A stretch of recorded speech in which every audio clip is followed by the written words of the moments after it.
This is the Mad Scientist Memo. The Mad Scientist Memo. Here we go. Okay, Zara, I have a question for you. Tell me, Treya. What's the difference between Edward Cullen and a macaque monkey? That I'm Team Monkey.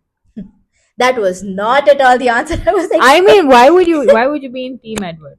Okay, fine. Considering the fact that the question was completely unanswered, let's move on with the introduction. Hi guys, I'm Shreya, I'm Zahra. and welcome back to the Mad Scientist Memo. Today we're going to talk about something that I wish I had. Yes. But I think we do have it. We do all have the capacity to do this to a certain extent, which is what we're going to be discussing today. Yes. Okay, now we've edged them for long enough. Let's edge them for a little bit more and start with this story first. Okay, so in 1990 in Parma, Italy, Parma, Italy. the land of Parmesan. Yes, Parmesan, Parma, Italy. There was an experiment conducted on macaque monkeys. Okay. You want to tell us the experiment?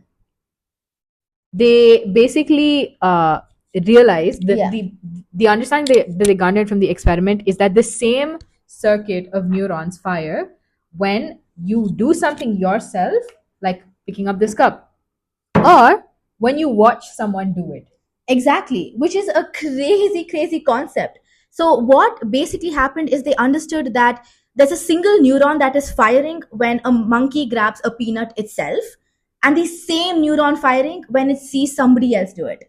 Right? Yes. And it's crazy because they extended this research to humans and they found out that this mystery neuron that does this firing is not just isolated to monkeys, but humans also have it predominantly in the inferior frontal gyrus and the parietal cortex. Is that what we call mirror neurons? Yeah, that is exactly what we call the mirror neurons. You tell me though, everything we have in everything that we possess is Right. always for an evolutionary reason or for like a biological function that's Yeah. needed for survival. Yeah.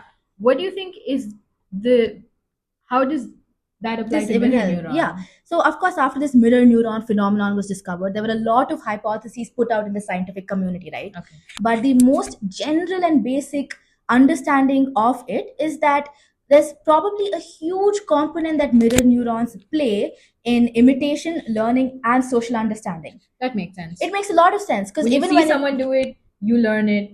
Like that's your first learning. Your brain circuit has all the very same circuit that you need to do it has already fired.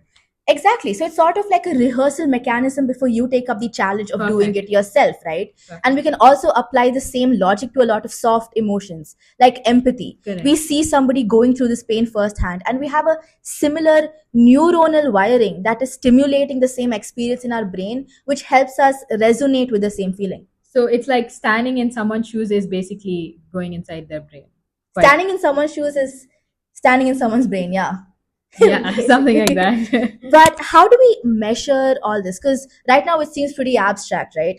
What Yeah. exactly is the measurement for these brain activities? You use something called an fMRI, which is a functional MRI. Yeah. So how it essentially works is that it detects changes in blood flow and oxygenation to a brain when certain regions of it fire. So basically, it's a cross section, if you may, of what are the areas that are firing up when you're doing a certain thing or when your brain is inputted with a certain signal, and it has a recording of the oxygen changes or the blood supply changes of your brain at that instant.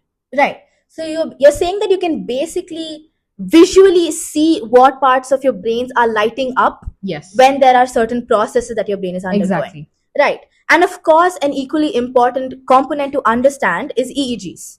Yes. Right? Or better known as electroencephalography, Encephalograms. the full form. Yeah. Exactly. So what an EEG does is just measure the electric oscillations that's undergoing in your neuronal network. And it picks it up from your scalp, like it's not invasive. It's a non-invasive techniques where you put some Electrodes on your scalp, Scalp. and then you pick up waves from the scalp. So primarily, what have we learned about EEGs? There are 4. Waves, Electromagnetic predominant waves. waves based on the frequency. So we have the delta, the theta, the alpha, and the gamma, right? Yes. The delta is in the 0.5 to 4 hertz range, and we usually see this in a state of deep sleep, complete relaxation. Yes. Then we have the theta at a higher frequency, which is like 4 to 8 hertz, where we see in a little bit of a meditation state, or like a little bit of a drowsy creation state. Okay. Then we see the alpha waves, which is the 8 to 13 hertz. And this is where we're like alert and actively Yes. thinking. And then we have the gamma frequency, which is above 30 hertz, which is obviously the highest frequency amongst these, where there's a lot of complex perceptions and complex ideologies that can be processed in this state of mind. All right. Okay. And now that we've understood a little bit about the EEGs, there's actually something very interesting about these waves. Do you know that in couples or people who get along, friends, maybe us, maybe, Just yeah, maybe. there's a lot of science behind the fact that people who have a lot of good rapport with each other actually have their EEG waves, especially their alpha and theta waves, synchronizing. Really? So when you Yeah. say hit the same frequency or match wavelengths, Yeah. you literally mean it. Or like Yeah. it's scientific. You literally mean, That oh, I'm you're- on the same wavelength as her. Oh, I Yeah. get her. Oh, she's like my best friend. Yeah. Exactly. The more emotional bond you have, the more you genuinely get along with somebody, the more your waves sync up. And this phenomenon is actually called hyperbrain coupling. Oh wow. Yeah, Very And- iconic name. it really is. And beyond hyperbrain coupling, we see a very similar format of EEG waves syncing up in large group phenomenon also. Really? So Yeah. it's not just two people who have to sync their brains. It's No. even in large crowds. You mean like in concerts In and stuff like yeah, that? in concerts, in chants, in protests, when Where there's everybody's this- in the same vibe, the same emotion, the yeah, same feeling. yes, exactly. Everybody has the same amount of, like you said, literally, like you said, everybody has this same amount of energy they're radiating, right? The same exact vibe. Yes. The vibe check actually has a huge scientific background to it. That's crazy. It's the EEG synchronization plus, oxytocin, better yet known as the bonding hormone, Oh wow. that is released in these kind of situations that actually stimulate a feeling of familiarity and that familiarness that brings about that temporary That's- neural collective. That's so beautiful. Tell us, Shreya, what is is this understanding of telepathy very new, or is there a very how is it initially what was its understanding in the rawest form? Right. So traditionally, there is this one experiment that is quoted a lot, and it's called the Gansfeld experiment. Okay? So this is basically a parapsychological experiment that's using sensory deprivation to disprove the idea of complete telepathy. Okay. Yeah, I know it seems like it goes completely against our topic, Yeah. but yeah, but like stay with me. So basically, according to the Gansfeld experiment, what they did is they had one sender, let's say that's me, and one receiver, that's you. Me. So in this scenario, you are completely sensorily deprived. So you have no I have no usage of your sensory- sense organs. No seeing, no touch, no smell, no taste, nothing. Exactly. And there are a plethora of images that are kept. And now I am supposed to lock in one image in my head and like use some sort of concentration or some Just inner- channel it. channel the- channel my inner fictional temptress to get that message to you, and then you go ahead and pick Try out to whichever pick it one is out. most appealing to you, which one you think Okay. has reached you the most. And were the findings positive? The findings were actually positive. Wow. Yeah, it was, of course, it wasn't It's like very a complete rudimentary experiment. 100%. It's not fancy at all, but you're saying it Right. had positive outcomes. So because the outcomes were a little bit positive and they didn't match the expected ratio and proportion, a lot of people who believe in the telepathic incidents, the telepathic scientific incidents, use this experiment as a very big proof of its existence. And there is a lot of validity to that, Okay. right? Yeah. Based on everything we've learned. Yes.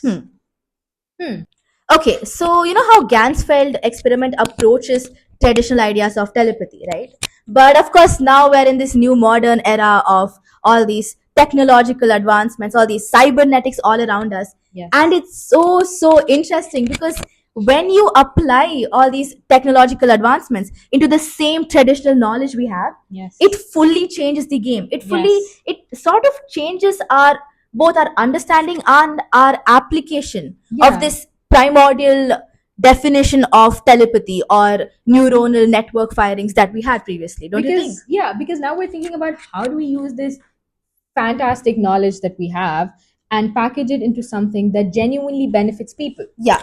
right? Yeah. Did you know, Shreya, that there is technology currently available that can look at your MRI scans and reconstruct a video of what you might potentially be thinking?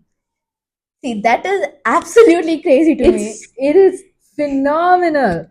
But yes, it exists, and it didn't always start off at this stage. Obviously, the technology has been around and has been continuously being modified. Yeah, of course, it started at like a rudimentary stage, Yes. and right now it's progressed. Right now, it's at a stage where it's able to reconstruct videos. It used to be able to reconstruct a set of images, but how this works is very interesting. Essentially, I go inside an MRI. I am inputted a video. What the MRI does is it takes, like I said, it takes cross-sectional images of your brain in that point in time. At that Right. point in time, it takes your MRI scan of how your brain looks when, say, you're looking at a bird flying. Right. So now the database has the data for how ideally a brain should look when Right. it is thinking about bird flying, right? Yeah. So over time, it accumulates data enough for it to be able to look at a random MRI scan and retrieve what the corresponding image would be. Would it be a cat? Would it be an eagle flying in it? You know what I'm saying? That is absolutely crazy. So basically, you're taking an algorithm and you're training it on this information, Yes. right? And then you're using the same algorithm on people who, of course, are maybe thinking about very different things. Yes. And then this algorithm is just able to perceive and predict what those thoughts are. Yes. Based and on then its previous training. reconstruct it. That's It reconstructs it. and it's pretty accurate, and it also works across. They did multiple trials where they did it across multiple different people to see whether there is variation from person to person, and it was pretty standard even across different people, which is amazing. That's insane. It's very, very inspiring to think that kind of technology exists. Inspiring. And you know why they use this technology in real life is with people who have difficulty in speech. They're able to map the electrical Right, waves of what they're thinking and kind of translate that into text. And they take that even a step higher, and they use this AI model to train AI models to be able to speak what the person who is finding difficulty to speak is thinking. That is It's like a beautiful just advancement. think about where this could lead Right. to and what it could mean for these individuals in the future. It's still obviously under improvement, under iterations of improvising, but still it's crazy. Yeah, there's a lot of scope. There's a lot of scope. There's a lot of There is scope. so much chatter in the scientific community about using the same technology into training machines to actually conduct motor activities Wow. based on what so we're that thinking. takes it even higher, like Even higher. one step There further. is no limit. Yes, There is literally no limit. The sky is also not the limit. It just goes on and on and on. this is basically Edward Cullen exemplified. Oh yeah, coming back to Edward Cullen. This is Edward Cullen exemplified. Okay, so now that we're speaking about the technological, aspects of this, have you heard about the BBI? BBI. Yes, brain to brain interface. Wow. So how this system works is basically this is sort of considered as like the OG brain to brain trick. So let's say you have two people, right? Sender, receiver. Again, I'm the sender, I'm you're the the receiver, receiver. always. Yeah. So now as the sender, I'm wearing this EEG cap, and this is going to read my electric waves from my brain. Okay. And if in my head I decide to move a finger, Okay. even before my finger actually moves, my motor cortex is giving off this specific signal, right? Okay. And this is called the beta desynchronization. Beta desynchronization. Got it. Yes. And this pattern or this signal that my motor cortex has given out is going to be detected by a third party, which is the computer, Okay. right? And this computer is going to instantly fire off some pulse in the form of a TMS. TMS. TMS, which stands for transcranial magnetic stimulation, Okay. right? Pretty sure. And this then? transcranial magnetic stimulation is going to go to the receiver end, Me. which is you. Me. And it's going to go to your motor cortex. Don't tell me I move a finger because you moved a finger. Exactly. And because the same stimulation is triggering in your brain, you know what ends up happening? I move a finger. You move a finger, your finger twitches. It's crazy. There's no signal, there's no eye contact, there's no, there's no audible Wow. direction. It's just like the brain circuit electricity that's jumping from me to you through a third party machinery. So that means I can make Shreya do whatever I want her to. You can. Yeah, monkey think, monkey do. I will take it. You'll take it. I will take it. Yeah, team monkey, right? As always. Team Monkey, definitely not Team Edward Cullen. Yeah. But these EEG caps and magnets and all of these, there are much higher advancements beyond that as well, Okay. which are actively implants, Implants. Yes. Brain implants. brain implants. What even? Yeah. So there are some companies that have come about yeah. things like this. Neuralink. Neuralink and Synchron, the Elon Musk era of neurotech. Yes. But so what Neuralink does is it has these little implants or these thread-like structures which are inserted directly in the cortex. Okay. So now that they're right over there, they can record impulses and any sort of electrical movements at a very, very, very efficient rate. Okay. Right? So it can stream the brain data at over 1 megabit per second, Oh wow. which is crazy. So basically, your brain is just like live streaming or broadcasting everything to a little device at this point. And what Synchron does is it does it without opening the skull, Okay. right? So they slide a device called the stent rod through the jugular vein. Exactly. And they lodge it inside a brain vein wall. So Brain from vein this wall in the vein of the brain, it's going to read the signals through these blood vessels where it's been placed. Yeah. And again, it's going to transmit these signals. Wow. No I'm- surgery. My brain scars, data everything. is no longer Yeah. only in my brain. No, inside my no, no. brain. But it's kind of crazy because again, this technology is already approved in a lot of major Yeah. places like And the US data and Europe. is crucial to improve the technology. Like I said, ALS patients, Yeah. all these, these cases, it's going to really help them out. We need data to train these language models. So the more the data, the more accurate the language model is. That's how it works. These implants are there again to just record the EEG waves, and again, like you said, directly for ALS patients, Yes. it can provide as a third-party recognizer to Yeah. transfer their thoughts into language. Yeah, which is crazy. All right. And there is also an untraditional path, right, of thinking of telepathy in I think something you were mentioning it that day in the terms of like quanta. Right. There's a bunch of, I don't know. I mean, this obviously is a very far-fetched way of looking at it. But what if your thoughts or your brain waves were quanta, Right. and that's how they transmitted so easily from one person to another? There's a That's very crazy. interesting theory, but I don't know if it has a lot of scientific backing. Okay. But that's also crazy to think about. What if your brain particles and thoughts were tiny quanta of Okay, so I guess leaving you all with that food for thought. This is a wrap, I This guess. is a wrap for this episode about telepathy. Unfortunately, no telepathy happened between Shreya and me during this episode because Shreya is not telepathy certified. However, Wait, I am telepathy Wait, wait, certified. wait. Oh my god. Why am I just remembering this? Okay. So throughout the episode, Zara really wanted to do this. We were so confident. Zara wanted to do Okay, this. Fine, that doesn't matter. And we were so confident that at some point we would just look at each other, lock eyes, have some EEG synchronization, and just know when to break into song, to break into Happy Lama Saga. Okay, bye Let's guys. do it, let's do it. Bye Happy guys. Lama Goodbye. Saga.